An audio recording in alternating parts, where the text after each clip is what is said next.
Okay, you can hear me. I hope you can see most of it. And I'm going to work from here because I want to be as close as possible to you. Now, the video clips have made me a bit cross. And I normally cross at the end of presentations rather than at the beginning. The people, those users, are dealing with problems we've known about for at least 30 years, probably 50. The problem is, why on earth does this information not get through the system that creates and builds buildings? We've known about this stuff for ages. That's kind of winding me up. Just one thing to start with is this quote.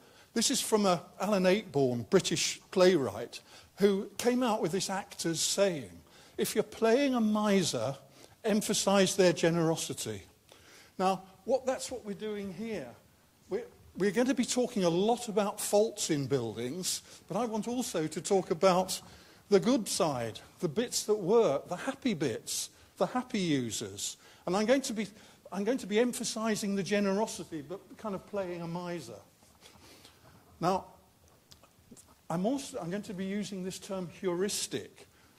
What we need is a way of solving problems that is relatively accessible to us all, something that goes to the heart of the problem, and which isn't necessarily too scientific, which is built on professional knowledge, and which uses things like rules of thumb, that wonderful example of cigarettes in the submarine, or canaries in the coal mine. Those are rules of thumb. They're just as useful as any scientific model.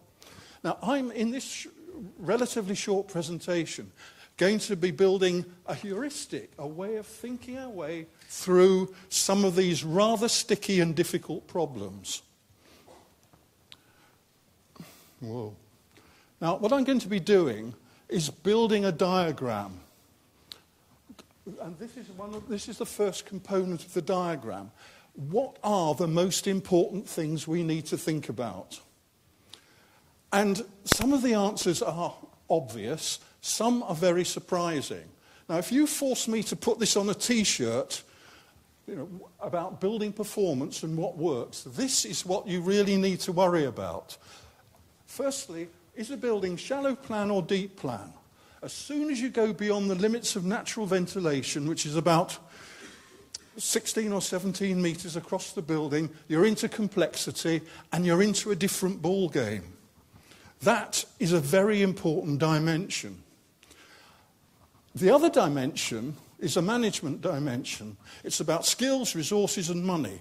If you've got the money to run a building properly, you're probably going to be okay. Most buildings, though, are too complicated for the resources and skills that people have. And this is the kind of thing I'm talking about. There are thousands of examples, but this is a kind of cartoon example for a quick presentation. A fisherman's cottage in the north of Scotland, been around for 300 years. Lovely, simple building, will probably be around for another 300, but miles from anywhere. Works well, very simple. There's nobody in that part of the world who knows about mechanical ventilation and all the gizmos and kit that goes into this building, which is it's a demonstration house at the Building Research Establishment in Watford, which has got every bit of bling and technology hanging off it. Now, the thing about technology, it's like Dutch bikes. Dutch bikes are completely wonderful in Eindhoven, and I can't take my eyes off them. I love them. The thing is, why aren't they everywhere in the world? If they work brilliantly here, but they don't work so brilliantly in Yorkshire, where you've got 1 in 3 hills to get up. It's like the London bus. It's great in London, but why not elsewhere? This building is probably fantastic as a demonstration building in the BRE, but as a lesson for the future, no way. There's 10 PhDs and money and sponsors and so on behind that building. This is more like, this one is a kind of Dutch bike of a building. Robust, slightly boring, but brilliant. Now, these are the dimensions that you need to worry about. And I'm going to build a diagram, and I'm doing it quickly because Marcel will hassle me to finish. Now, this building is well-resourced, and it's a shallow plan building. And it was one that we studied about 10 years ago. The trouble was it didn't win Green Building of the Year because it didn't fit any of the received wisdom about wonderful design. It was just a boring building in Norwich. Then we studied it, and suddenly it was on the front page of a journal that nobody reads, which is the Building Services Journal, which is great because we could be honest, and the gutter press don't get hold of it and put it all, and splash it all over the newspapers, making your life difficult. But look at the headline: the best building ever. Don't be ridiculous. There's no such thing. Now, this one, all the references, by the way, are on a separate page on the PDF. They're all clickable through. You can get them all. This one is a building where a lesson has been learnt, where there's been systematic feedback, where the National Trust headquarters at Swindon was studied and the next generation of buildings worked on the results. And I've got a little bit of information here, which is about the user surveys on the building. Now, all you need to I know you can't see this at the back. All you need to concentrate on is the traffic lights. This is the profile of the things which don't work quite as well. Sorry, I've got a laser pointer here. Health. The health benchmark, which are the tick marks on the top, are the lowest of any benchmark. People always tend to assess the health rather poorly. Noise in that building, let me just, again, try and get my laser pointer. Noise is a red, which means it's significantly below the benchmark. And the rest are reasonably good. Summer temperature, they've all got greens. That is the profile of a really good building. Let's look at one which is under a deep plan office building, under-resourced. This is the profile that you get. And this is great news for Eindhoven, by the way, I realise, because look at the lighting benchmark here. Lighting is one of the two of the ratings from the occupants that's any good. And one of the reasons is because lighting has improved phenomenally over the last 10 years and had a huge effect on perceptions. It's probably the thing that's improved the most. And the one the highest benchmark there is image, the architectural one. Most buildings are rated highly, and this is a classic example of a building that looks great, in fact is not loathed, but the occupants really don't like it. There's kind of a lot of moaning about this building. I'm not going to name it. Perceived productivity that Vit's workshop is going to be about later on, very low. Temperature in summer, too hot in summer, typical. That is a typical profile of a building that's deep plan, under-resourced. If they tried harder, they could make it better. But many people, especially local authorities, don't have the resources to do it. This is the sort of stuff that really winds me up. This is a school, £40 million spent on it, which had classrooms for 90 people in the UK. 90. Now, work's been done over the last 25 years. If there's one thing you say about a school design, it's please, please don't have open-plan classrooms. Because the most critical thing is that the children need to hear the teacher. If they can't, it's not education.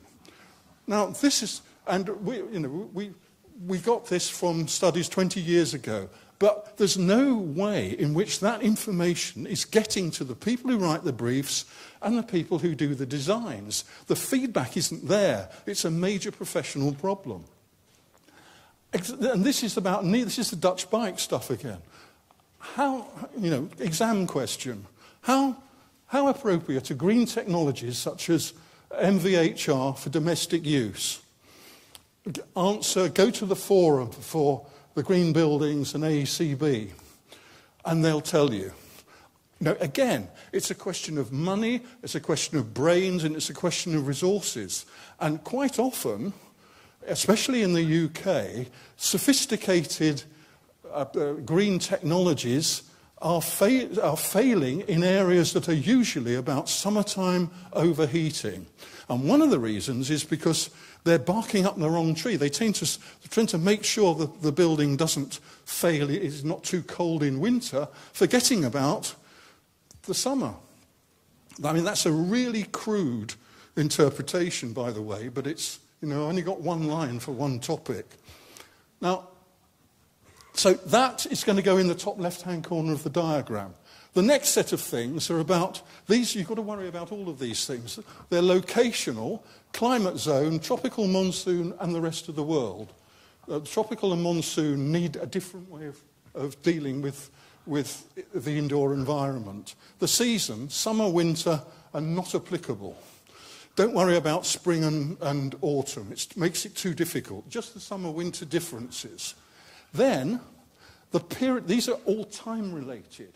And time-related stuff tends to get ignored. They tend to concentrate on the space and the building, not on things going on over time. Time is it the normal part of the week, or is it the vacation?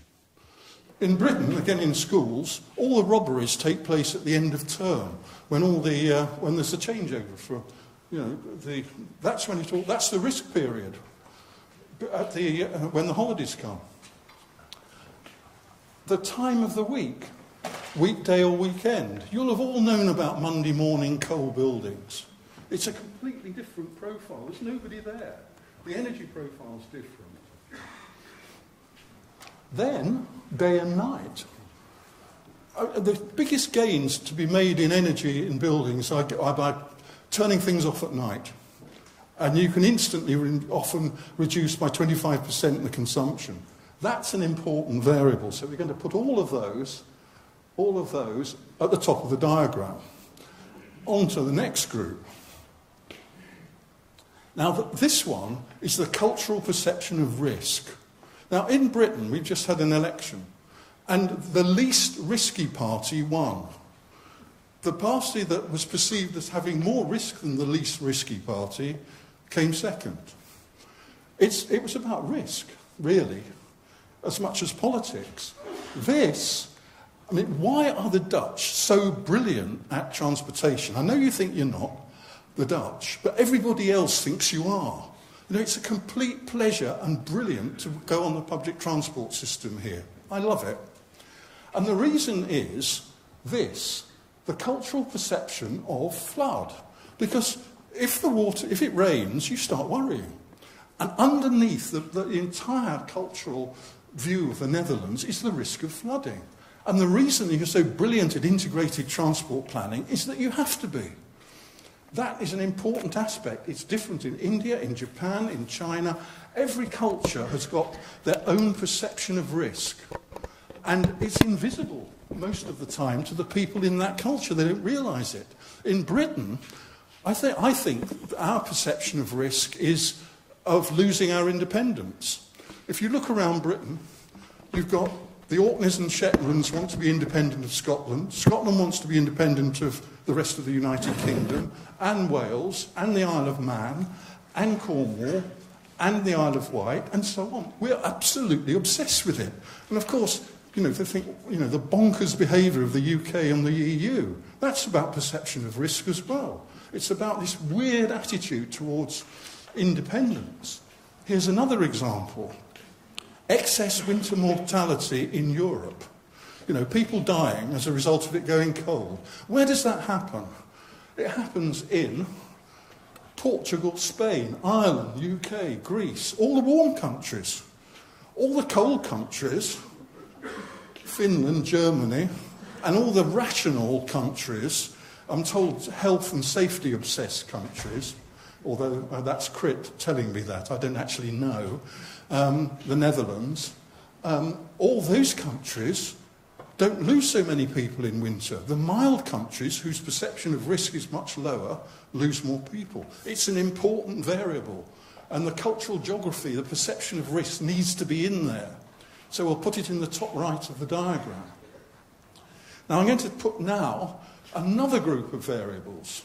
again, related to time. And this is where it gets more abstract and a little bit more peculiar. Management response time. In non-domestic buildings, in fact any buildings, the faster managers respond to the need, the better. And here's a graphic which shows speed of response from surveys, how fast your managers respond when you make a request for a change, compared with overall comfort on the study data that I carried out over the years. And the correlation is about 0.4.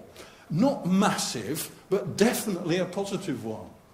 And for social science data, that's quite a good, and it is a significant correlation. But when you start digging around in this kind of data, what you find is that everything's correlated to everything else. And there's kind of lots of significant correlations in buildings, and that's because everything is correlated to everything else, because it's all connected. So you've got to be a wee bit careful with statistics in buildings. The management response time is definitely on the heuristic. It's definitely important. I'll come back to that in a moment. Distraction. 20 years ago, when we were putting our questionnaires together, noise wasn't even on the questionnaire. Unwanted interruptions now is a complete plague in buildings, as you'll know from working in them. And so that is going to go onto the map. And this is just a histogram from the building that you saw in slide 8, the earlier one, the Woodland Trust, which is a good building, but has got, 60% of the staff frequently distracted. Not good, that.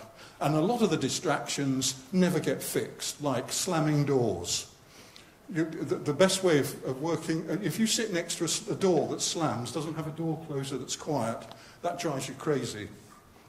And it's the sort of thing that never gets fixed. That's the kind of low-level, chronic nastiness that's in many, many buildings. The next one, this is important. And it's something that we didn't really understand until you kind of get a eureka moment when you're doing a case study. It is... Yes, personal control is important, but you mustn't have too much of it. Too much of personal control is not a good thing. What you find is that if users in buildings understand design intent, in other words, if they understand what is supposed to happen, they will be more tolerant of things that go wrong. Now, this is an example. This is a horizontal sliding sash, which is a vernacular window. It slides horizontally. It doesn't slide vertically. And it's a kind of cheap Yorkshire version of the vertical sash, I think, not slash. Now, users understand how it works. It's obvious how it works, how sash windows work. It doesn't work very well, though. As a result, they're dying out, and probably quite rightly. But users like that sort of thing. They like sash windows because they can immediately see what to do, they immediately get a response, and they can immediately know whether the environment is being improved. And we've already seen, the first laugh we got in this conference was for somebody showing a ludicrous control. A kind of radio volume control, which is the wrong way, of course, of doing the thermostat, as somebody pointed out on the panel, because people tend to either turn the volume up to full or down to low. Now, this is the sort of thing. No labelling, haven't got a clue what it's for. And if you look at this little assessment here, clarity of purpose, very poor, intuitive switching, very poor, labelling and annotation, very poor, ease of use, brilliant. It's dead easy to use, you press it, but you haven't a clue what it does. Indication of system response, none, there's no light or buzzing noise or anything. Now, the reason the iPad and the Apple had a guy called Donald Norman who wrote a great book called The Design of Everyday Things. It used to be called The Psychology of Everyday Things, but the word psychology is a big turn-off to many human beings, so they called it The Design of Everyday Things instead.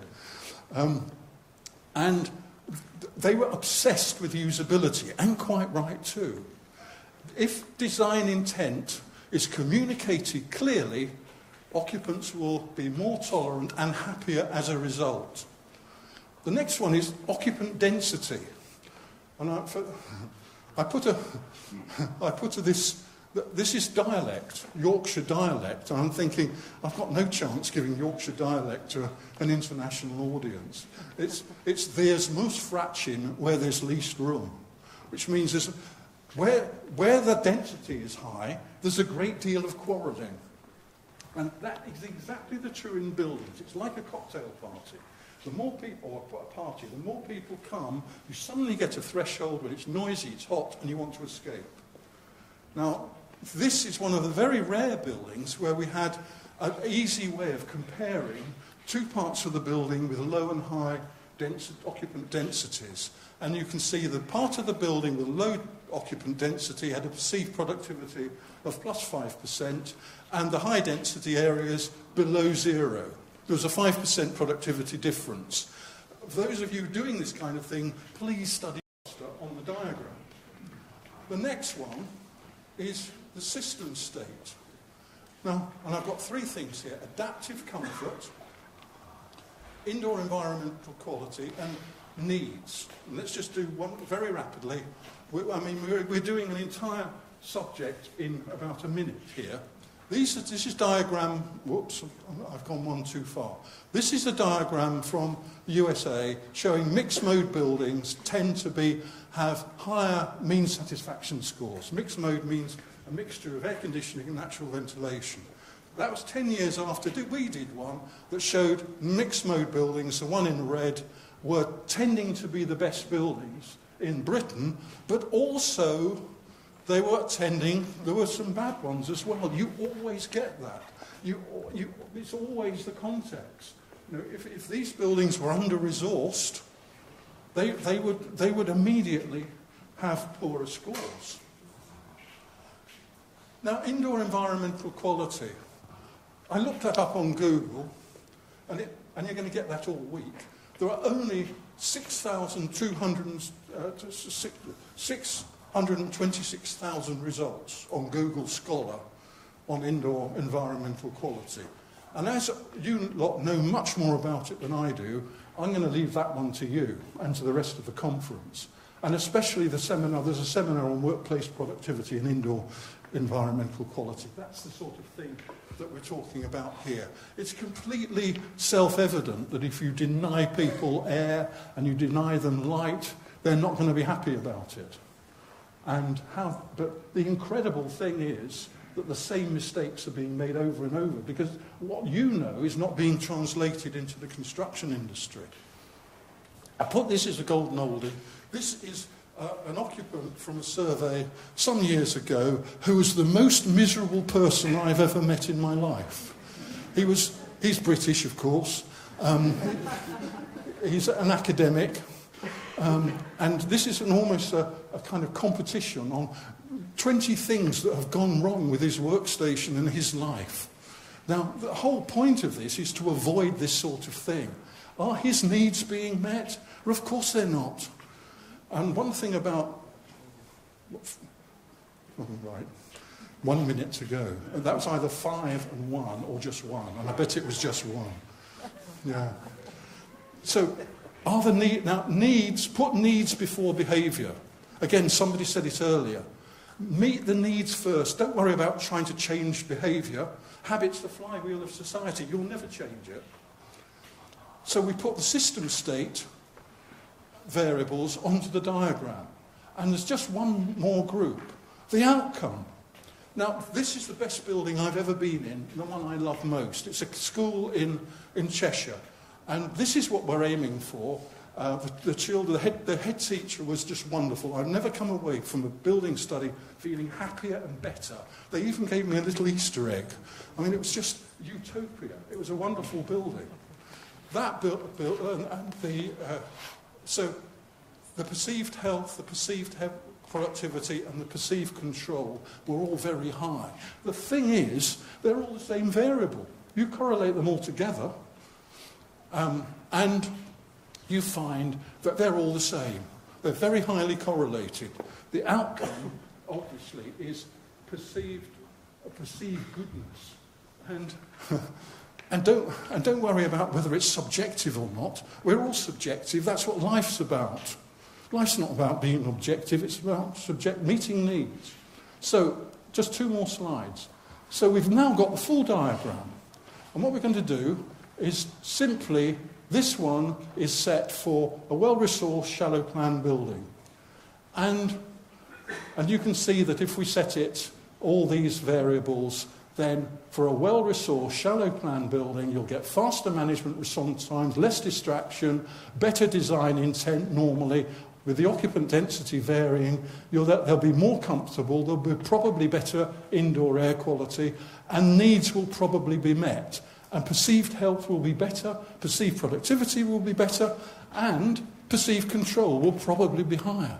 So it's not that difficult. But they don't do it. Why don't they do it? So the second one is an under-resourced deep plan building. And guess what? You know what's going to happen now. If you get slower management response times, more distraction, opaque design intent, often design intent usability is taken away from people. It's too threatening and difficult for facilities managers to give people control. Occupant densities tend to be high because they're trying to squeeze so many people into the building. So those are the consequences. And just one slide to finish. This is a heuristic. We really know the answers. We really do. The public interest is important, not profit. This is about people's lives. And that's as has been stressed earlier. And it's really important to do that. And this one, building evaluation as a knowledge domain in its own right. This is a subject in its own right. It's not part of other disciplines. This is a specialist area, and you're all part of it. And I'll be very, very happy for any of you who are interested to go into this in more detail during the conference if we've got a little bit more time, but not now, because you know who is after me.